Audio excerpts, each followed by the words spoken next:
Assalamualaikum warahmatullahi wabarakatuh. Alhamdulillah, bersyukur kepada Allah Subhanahu wa taala.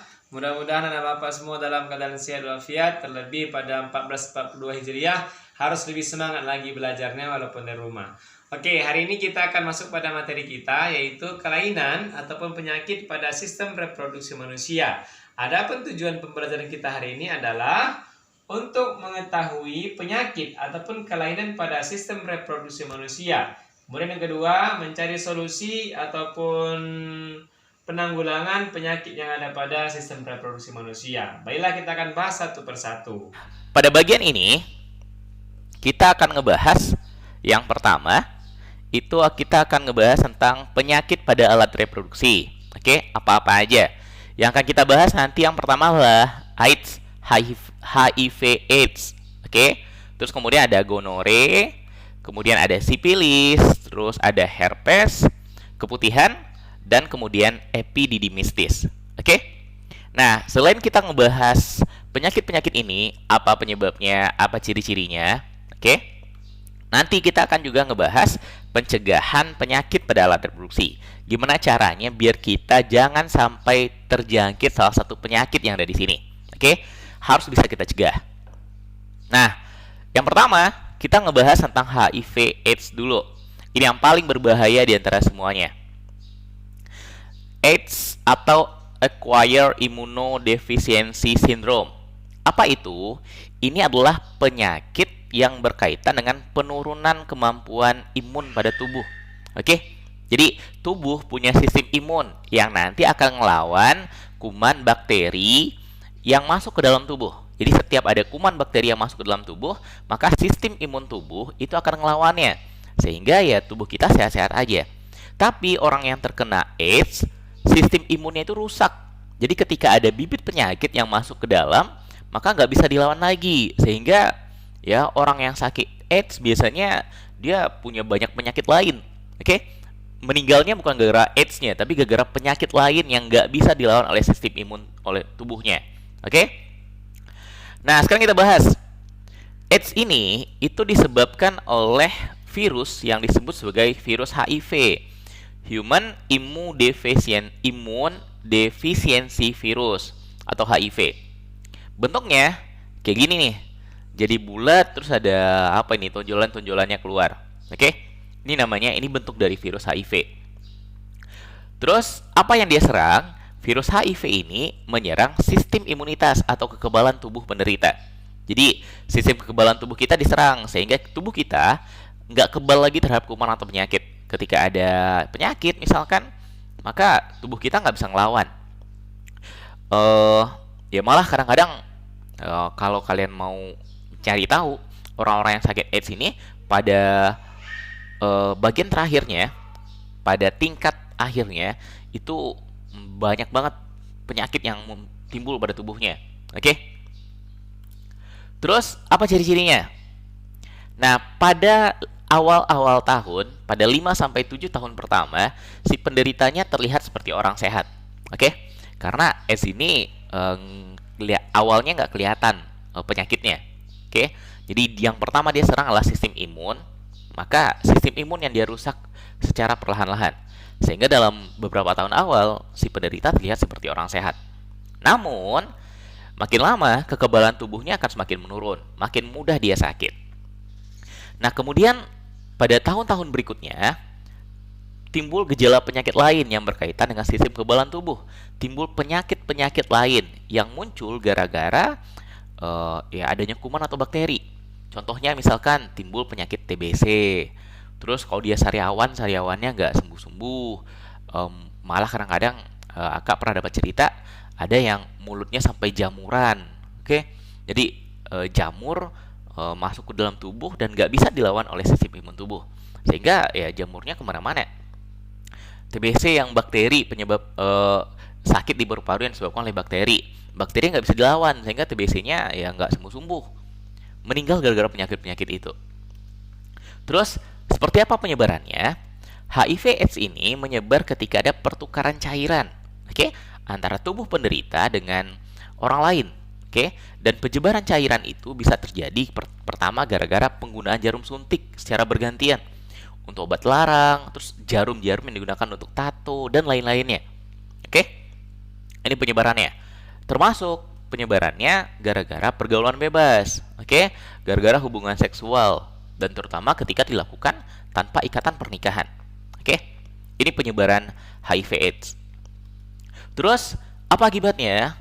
Nah, karena HIV AIDS ini belum ada obatnya, obat yang ada hanya untuk memperlambat prosesnya, bukan untuk mengobati, menghilangkan virusnya, tapi untuk memperlambat prosesnya. Dan akibatnya, kematian. Penyebab kematiannya bukan gara-gara AIDS-nya, tapi gara-gara penyakit lain yang nggak bisa dilawan oleh sistem imun tubuh. Sistem imun tubuh kita udah lumpuh, sehingga ketika timbul bibit penyakit itu nggak bisa dilawan. Sehingga tubuh nanti terkena banyak jenis penyakit. Dan itu yang mengakibatkan kematian. Oke? Ini yang pertama, AIDS. Yang kedua, kita ngebahas penyakit yang namanya gonore. Oke? Gonore ini sering disebut sebagai kencing nanah karena ciri-cirinya pas kencing, buang air kecil, yang keluar adalah nanah. Oke? Ini gonore. Nah, apa penyebabnya? Gonore ini disebabkan oleh bakteri yang disebut dengan Neisseria gonorrhoeae. Oke? Bentuknya kayak gini nih. Ini bentuk bakterinya. Terus menyerang apa? Gonore ini menyerang organ reproduksi pada pria ataupun wanita. Seperti apa ciri-cirinya? Ya, seperti yang kalian sebut tadi. Ada rasa sakit dan keluar nanah saat kencing pada laki-laki. Kalau pada wanita, terjadi keputihan. Oke, keluar cairan putih berwarna kekuning-kuningan atau kehijau-hijauan pada perempuan. Gak hanya keluarnya pada saat kencing. Oke, ini ciri-cirinya. Gara-gara seperti ini, keluar cairan putih, maka disebut sebagai kencing nanah. Terus, gimana cara penularannya? Penularannya gara-gara pergaulan bebas, gara-gara hubungan seksual yang terjadi tanpa ikatan pernikahan. Oke? Atau ada orang yang gonta-ganti pasangan. Ini penularannya. Terus, akibatnya apa? Ya, akibatnya rasa sakit. Rasa sakit ketika kencing. Oke? Terus, kalau seandainya seorang ibu hamil mengalami gonore ini, maka bayi yang ia lahirkan bisa mengalami kebutaan. Ini akibatnya, penyakit gonore. Yang ketiga, penyakit sipilis atau kalau bahasa kitanya raja singa. Nah, apa penyebabnya?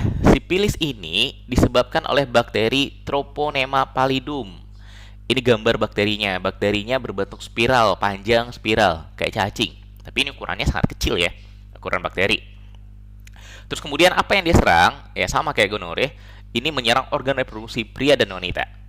Terus seperti apa ciri-cirinya? Kalau sipilis, ciri-cirinya itu berupa luka.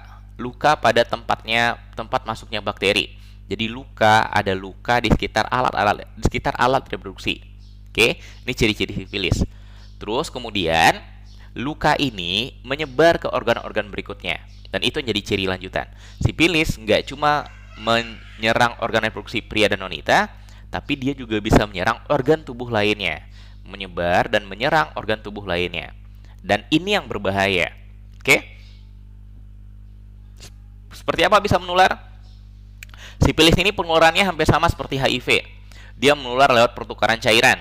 Yang pertama bisa terjadi gara-gara pergaulan bebas. Oke, hubungan seksual antar penderita dengan orang lain yang nanti juga bisa tertular sipilis. Terus kemudian dia juga bisa menular lewat penggunaan jarum suntik secara bergantian untuk obat larang, tato, dan lain-lainnya. Ini penularan sipilis. Kemudian apa akibatnya? Karena ini menyerang organ-organ tubuh, maka yang pertama akibatnya adalah rasa sakit, terus kemudian kerusakan organ. Oke? Organ tubuh yang diserang itu akan mengalami kerusakan. Ini akibat dari sipilis. Oke, sekarang kita masuk ke bagian penyakit yang keempat, herpes. Namanya khusus pada alat reproduksi namanya herpes simplex genitalis. Nah, apa penyebabnya? Herpes ini disebabkan oleh virus herpes simplex tipe 2, nama virusnya. Gambarnya kayak gini. Oke. Terus kemudian apa yang diserang? Herpes simplex genitalis. Genital itu artinya alat pengeluaran urin, oke? Di sekitar alat reproduksi. dia menyerang kulit di sekitar alat reproduksi. Oke. Kemudian menyerang anus. Apa ciri-cirinya? Ciri-ciri herpes itu ada rasa gatal dan kemerahan ya di daerah sekitar ini nih. Ada rasa gatal, kemerahan, lalu kemudian berkembang menjadi lepuh-lepuh kecil yang bisa pecah dan menimbulkan luka. Ketika lepuhnya pecah, maka dia akan berubah jadi luka. Kemudian seperti apa penularannya? Ya, penularannya kontak fisik dengan penderita. Oke, kontak fisik itu ya kontak fisik, saling bersentuhan. Misalkan ada orang kena herpes, kan ada gatal nih. Terus bagian yang gatalnya dia garuk. Lalu kemudian kita salaman sama orangnya. Oke, itu kontak fisik kan? Maka virusnya nempel di tangan kita. Dan ketika kita menyentuh bagian-bagian tubuh kita, maka virusnya nanti akan sampai di sana. Oke?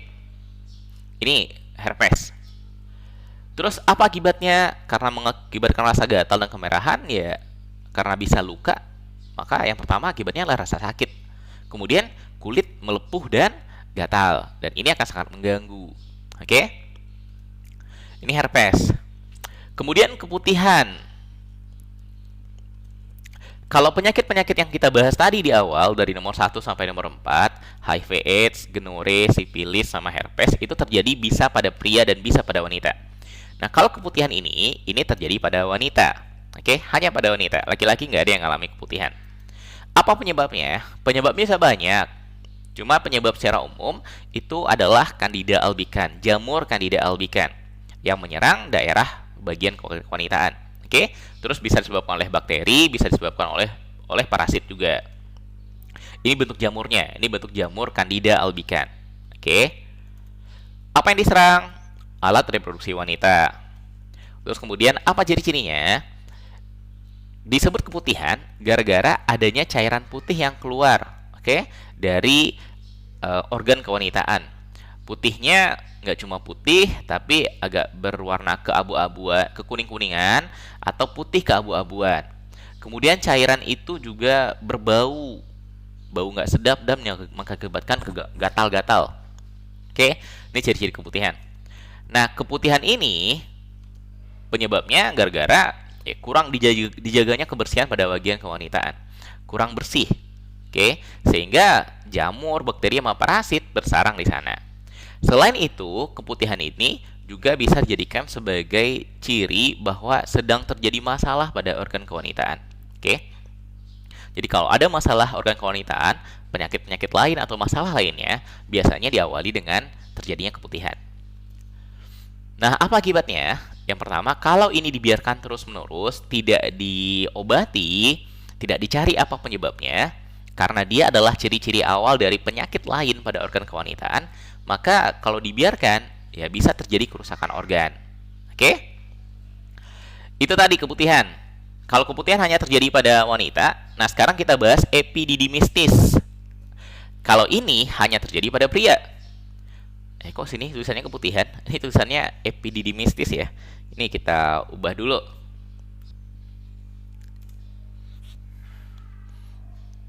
Oke, epididymistis. Masih ingat kan apa itu epididymis? Kita belajar epididymis ini pada bagian organ reproduksi pria. Epididymis ini adalah saluran yang tepat berada di belakang testis, yang menempel pada testis. Oke, tempat pematangan sperma, epididymistis, tempat menyimpan sperma sementara. Nah, epididymistis ini adalah peradangan pada epididymis. Oke, epididymisnya meradang, membengkak. Jadi ada pembengkakan di sana dan terasa sakit. Apa penyebabnya? Epididymistis ini itu penyebabnya ada banyak. Bisa karena iritasi zat kimia, ada zat kimia yang masuk ke dalam lalu mengakibatkan epididymisnya meradang. Ada komplikasi prostatektomi. Apa itu prostatektomi? Prostatektomi itu pengangkatan prostat. Jadi prostat, kelenjar prostat pada laki-laki diangkat. Kenapa diangkat? Bisa diangkat, bisa diakibatkan yang pertama, kenapa prostatnya diangkat? Karena kanker. Pada laki-laki ada namanya nanti kanker prostat, kanker kelenjar prostat. Oke, kalau nggak dijaga kesehatannya bisa kena kanker. Dan ketika dia kena kanker, ya terpaksa kelenjar prostatnya itu diangkat. Atau bisa jadi karena infeksi oleh mikroorganisme. Ada mikroorganisme yang masuk ke dalam, bakteri misalkan, lalu menginfeksi epididymis, sehingga kemudian dia meradang. Dan penyakit peradangannya disebut sebagai epididymistis. Nah, apa yang diserang? Yang diserangnya adalah saluran epididymis pada organ reproduksi pria. Ini gambar juga salah. Ini harusnya gambar pria nih. Oke? Apa ciri-cirinya? Yang pertama, nyeri dan pembengkakan pada skrotum. Tahu kan skrotum? Skrotum ini adalah kantong yang membungkus testis. Jadi terasa membengkak. Kemudian keluarnya nanah pada uretra. Uretra ini saluran kencing, sekaligus saluran keluarnya sperma. Nah, keluar nanah dari sana. Kenapa? Ya, nanahnya berasal dari epididymis yang mengalami infeksi.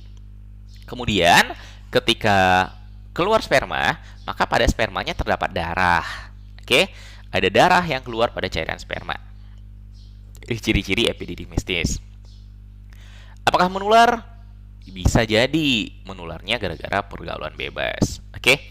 Penularannya terutama yang gara-gara infeksi oleh mikroorganismenya ini nih. Jadi, mikroorganismenya nanti keluar bersama dengan sperma. Oke? Gara-gara pergaulan bebas nanti menular bukan dari pria ke wanita, tapi dari pria ke wanita, terus dari wanita itu bisa menularkannya ke pria lain. Jadi, penyebab bisa menular gara-gara pergaulan bebas, gonta-ganti pasangan. Apa akibatnya? Ya rasa sakit pada epididymis. Peradangan pada epididymis, rasa sakit pada epididymis. Oke? Ini penyakit yang keenam. Ini tadi HIV/AIDS, gonore, sifilis, herpes, keputihan sama epididymistis. Ini adalah penyakit-penyakit organ reproduksi pada pria ataupun wanita. Kalau keputihan khusus pada wanita, kalau epididymistis khusus pada pria, kalau yang lainnya bisa pada dua-duanya. Yang menular, bisa menular dari satu penderita ke orang lain. Oke? Dan hampir semuanya menular, bisa menularnya gara-gara hubungan seks. Oke? Gara-gara pergaulan bebas. Nah, gimana caranya biar kita tidak sampai terkena ini? Oh ya, penyakit lainnya selain 6 ini ada banyak juga sebenarnya. Oke? Ada yang menular, ada yang tidak menular. Contoh yang tidak menular misalkan kalau pada pria yang tadi kelenjar prostat, kanker kelenjar prostat itu nggak menular, kanker itu nggak menular. Kalau pada wanita kanker serviks, kanker mulut rahim yang biasanya menjadi sangat berbahaya bagi wanita, bisa mengakibatkan kematian. Oke, itu nggak menular. Terus gimana cara mencegahannya? Ya biar nggak terkena kanker, ya pola hidup harus dengan sehat. Oke, banyak-banyak makan sayur, makan gizi seimbang, kemudian olahraga. Dan satu lagi saran untuk orang-orang yang menurut dokter biar tercegah kanker, ya hidup dengan bahagia. Nah, cara penjagaan penyakit secara umum. Secara umum, penyakit organ reproduksi tadi bisa kita cegah dengan yang pertama, bersih. Oke? Hidup dengan bersih, terutama membersihkan alat reproduksi bagian luar dengan air bersih. Dan khusus bagi wanita, bersihkan dari depan ke belakang. Oke? Jadi kalau mau cebok misalkan, dari depan ke belakang. Siram dari depan ke belakang. Kenapa? Kalau dari belakang ke depan, ya kan posisinya yang di belakang itu anus. Oke? Dan ada bakteri-bakteri yang ada di anus yang nggak boleh masuk ke dalam saluran reproduksi. Bisa-bisa kalau dari belakang ke depan nanti dia masuk ke dalam saluran reproduksi. Ini yang pertama, harus bersih. Yang kedua, harus kering. Maksudnya kering apa? Ya jaga agar alat reproduksi kita selalu kering. Karena kalau lembab akan menjadi tempat berkembang biaknya bakteri ataupun jamur. Oke? Yang ketiga, nyaman. Pakai pakaian dalam yang nyaman, yang berbahan katun dan lembut serta menyerap keringat. Dan jangan terlalu ketat. Oke? Kemudian dalam sehari ganti celana dalam itu 2-3 kali. Ketika udah mulai ngerasa nggak nyaman, ya udah langsung diganti. Jangan sampai berhari-hari pakai celana dalam yang sama.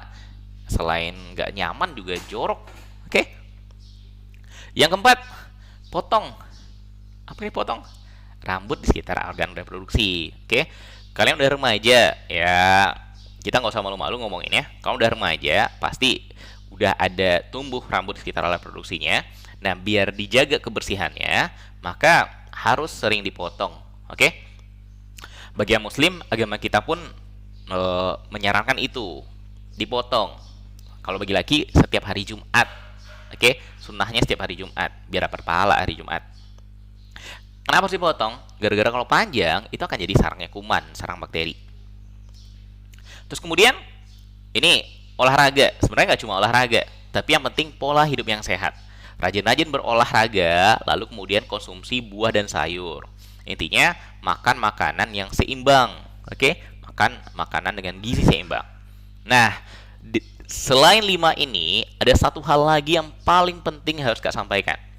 Agar kita terhindar dari penyakit organ reproduksi, maka yang paling penting jangan melakukan hubungan seks di luar nikah. Apalagi bagi kalian yang masih remaja, oke? Jangan pernah sekalipun melakukan hubungan seks di luar nikah, apalagi sampai gonta-ganti pasangan. Kenapa?